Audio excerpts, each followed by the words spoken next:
Hi, I'm Lockie from Tree Frog Permaculture, and in this video we're going to be talking about how you can grow the seeds that we've been saving and the various techniques and tips for doing so.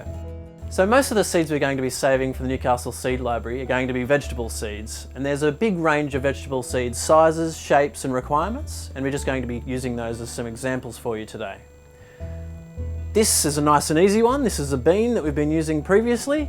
Nice big seed, readily germinatable, and the idea with planting seeds directly, if you're not going to seed them out in a punnet or something first, is you want to try and go under the soil by the longest depth of the seed. So in this case, this sort of depth, you could go slightly more, and that's just because if you think about the stored energy in that seed, it's going to have plenty of energy to push its way out of the soil and turn into a plant, basically.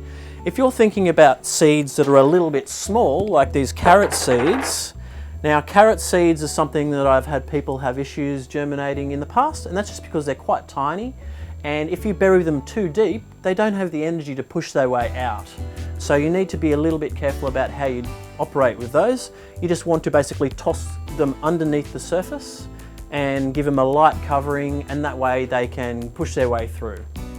Knowing your seed is quite handy as well. So if you look at a bean seed, it's nice and big and easy to look at, and you've got that little scar there. Now that's where the initial root is going to come from, and shortly after that the shoot. So you need to be a little bit careful of which way you orient that seed when you're putting it into the soil. Really, the best way I find is to put it where that scar is going to be out sideways, because if it wants to germinate the root down and the leaves upward, it can choose which way it's going. If you're facing that scar downward, then it's actually a long way for that shoot to go up, but a lot further. The root's going to go straight down anyway, so you just want to hedge your bets and make sure that they're going in roughly like that. It's probably not a really big deal, but worth mentioning. So there are certain seeds that have a really strong seed coat on them, and so they might actually take a lot longer to germinate if you direct seed them without any pre-preparation. So what you can do with some of those seeds, like this is a pigeon pea, and you can get them all to germinate at roughly the same time by giving them a little bit of help on the way through. Seeds with a really strong seed coat, they struggle to absorb water in a fast fashion, so you can actually accelerate that with hot water. So you can actually put that into a bowl, pour some, maybe not immediately boiled water, but just past boiling over the seed, and you might think that temperature is actually going to kill the seed. Now, if it's one of the seeds that's correct for this treatment, which has a thick seed coat, it will actually break the seed coat and allow that water to penetrate without killing the seed. If you did that treatment for something like carrot seeds, you would be killing all of the seeds with that heat treatment. So make sure you're using the correct seed treatment method with the correct seed type. If you use something like the boiling water method with something like carrot seeds, you're going to find they're all cooked and you're in a little bit of hot water when you're expecting those carrot seeds to germinate into carrots. So keep in mind that certain seeds aren't going to save very well at all in general. So there are certain things like certain seeds out of fruits that if you want to grow them, you need to be a little bit careful about when you direct seed them. So if you try and dry them out and save them, often they're actually going to go non-viable very, very quickly because they like to be seeded out fresh. Now, there's a lot of fruit seeds that are like that. You might have a lot of trouble saving seed out of a citrus, for example, because those seeds like to be germinated fresh out of the fruit. So with the seeds with thick seed coats, if you're a little bit afraid to pour boiling water over them, which I can understand, there are other ways you can do it. There's this thing called scarification. All you're really doing with the hot water is breaking the seed coat, and you can actually do that mechanically as well. So with a little bit of fine sandpaper, if you've got a few seeds with the heavy seed coat, you can actually just give them a light sanding off. So just make sure you're not sanding off the scar, the eye on the seed. Just make sure you're sanding a gap in the seed coat somewhere away from that.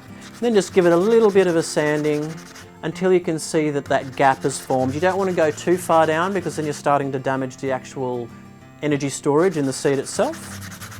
And you can kind of see there that we've just made it through the seed coat, and that will allow water to penetrate and trigger germination straight away.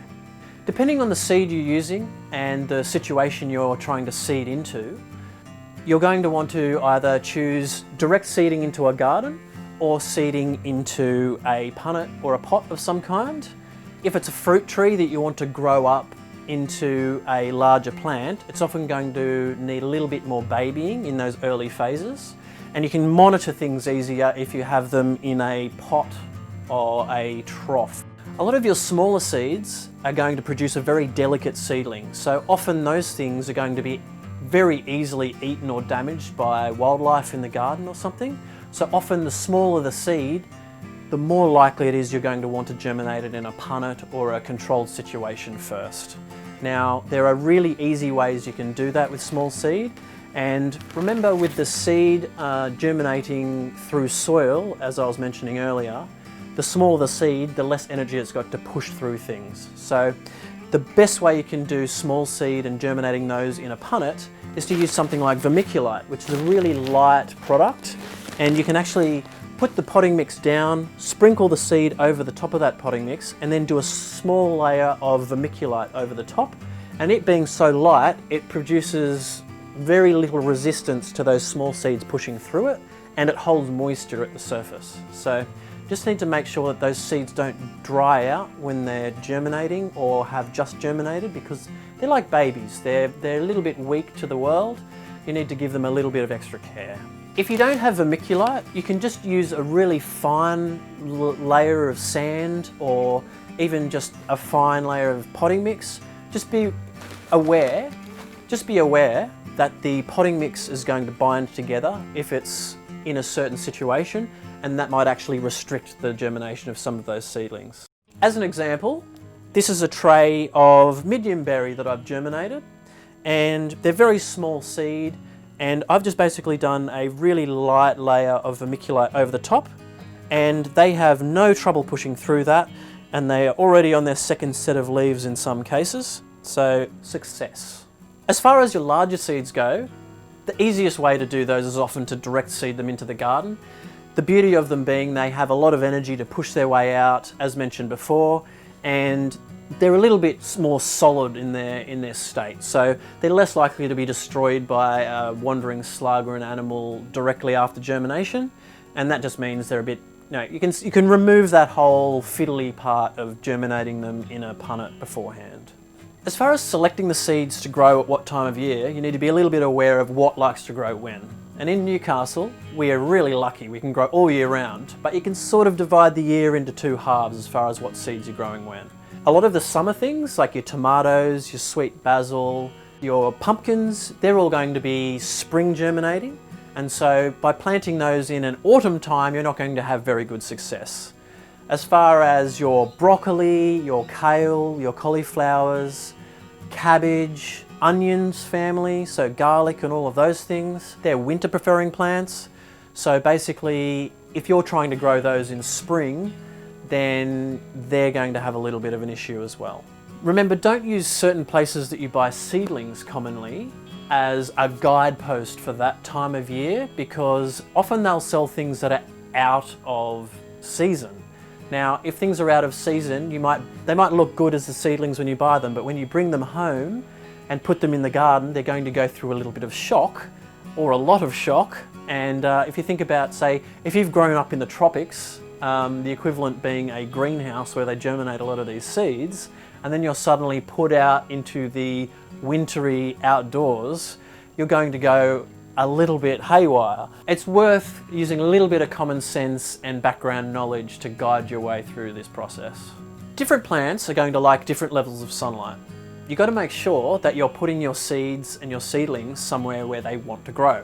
One of the ways you can do this is if you have access to a lot of seed, you can actually do a few little experiments. So for something like carrot seed, carrots like a lot of sun, but they can get away with a certain amount of hours of sun in the day. If you direct seed carrot seed over a bed, which might have a range of different sun exposures over the bed, you might actually see where some of those carrots are germinating really well and some of them aren't. So that's a good indicator of where those seeds would be preferring to grow. That way you can apply that to the other beds in your garden and you can put them in the right level of sunlight. So as far as direct seeding these things, peas are a fairly easy one. They only have to go about 1 centimetre under by the size of the seed. Do a little divot, try and zigzag it if you can, stagger them a little bit and then pop them down. Now they can just be under the surface for that because they've got a little bit of mulch available. Probably do them extra thick in case some of them aren't viable, and then cover them over with the dirt and then a little bit of mulch. Peas being a bigger seed, they can push through a little bit of mulch, so that's okay. So with smaller seeds like carrot seeds, you just want to make sure that you don't put them too deep, and I often like to broadcast them over a relatively wide space. So you can just basically tossle up the mulch there and give there a little bit of room for those seeds to move down past the mulch, and then once they've dropped you can just basically tossle the mulch back over and keep it quite thin. When you water that in, those seeds are going to be washed down into the soil a little bit further, but just right for them to germinate out. Things like root crops, like I mentioned, your carrots, beetroots, things like tomatoes, pumpkins, they all like a lot of sun. So if you're planting them in a shady place, they're not going to do so well. They might not even germinate properly. As far as things like leafy greens go, things like silver beet, spinach, they're not producing something that requires a whole lot of energy from the sun, and you'll actually get bigger leaves if they're growing those leaves in a lower light space. So it can be a very good way to go to actually seed those things out in some of the spots that have less light available, and that means you're going to get more leafy green, because basically they're trying to increase their surface area to get the light that they're struggling to get. And a lot of our situations in suburbia, there's a lot of buildings and trees in the way, and knowing those things can make the best use of your space. So I mentioned not letting your seedlings dry out because they're quite sensitive at that age and they will die. Now you don't want to overwater them either, because often those seedlings are quite sensitive to excess humidity and excess moisture, and they can rot quite readily. So it's worth maintaining a moderate amount of moisture, making sure they don't dry out, but making sure you're not drowning them either. So when you direct seeding, in order to not let the plants dry out when they're young and just germinated, give them a good water once a day or every second day, and as they grow up a bit, you can actually spread out the amount of watering that you give them to every few days to once a week.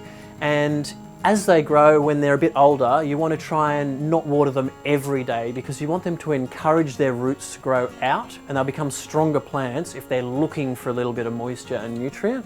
If you provide it all right where the seed was growing, then they're going to become very lazy like some humans, and they're not going to want to go out and go to work and produce food for you. So keep that in mind. So if you're direct seeding something en masse, like say with carrots, and you're sprinkling those carrot seeds over the entire breadth of a bed, as they germinate, if they're a little bit too close together when they're germinating, you can actually harvest the weaker looking plants and eat them as baby carrots as they grow up, and that then allows the strongest carrots to grow up, and eventually the very strongest plants are what you're going to keep and let go to flower and collect the seeds from. And doing that generation after generation means you're actually generating a much stronger and more resilient vegetable for your area. So it's very worth doing that way, and it's one of the main benefits of seeding direct rather than using a very small, much smaller amount of seed in something like a punnet where you're basically going to be planting out every plant that you get to grow. I have a saying, mulch or die. Mulch is that important. However, you have to be a little bit careful about how thick it is when you're direct seeding with seeds. So if you think about what I was saying about how much soil is above the seed with the seed depth, that mulch is actually adding a little bit of height onto what they have to push their way through. So while you want mulch there, try and make it a lot thinner, particularly if they're small seeds. Bigger seeds aren't going to have a really big problem, but just be aware that the small seeds are going to have trouble pushing through it, and then as they grow up a bit, you can thicken the mulch up around the existing plants. As far as mulch types are concerned, you probably want to steer away from things that are really high density carbon, because what they're going to do is suck nitrogen out of the soil as they break down. So I quite like using things like sugarcane mulch, which is quite a light mulch, and it's light in colour as well, which reflects a lot of light, and that's very beneficial, particularly over summer. It protects the soil from the UV, which actually sterilises the soil and causes the soil to decline in value and nutrition. But otherwise, very good for applying a thin amount of that around your young seeds. It's quite a light mulch, and seeds have no trouble pushing their way up through that. So that's the last one for this seed saving video series. If you've missed any of the videos, you can find them on the Newcastle Library's website. The Seed Library wouldn't happen without volunteers from the community. The council is providing the resources to run the thing, and we just need to provide the hours and the seeds. So get involved where you can, and the more people involved, the better this system will be. So I'll see you around, and happy seed saving.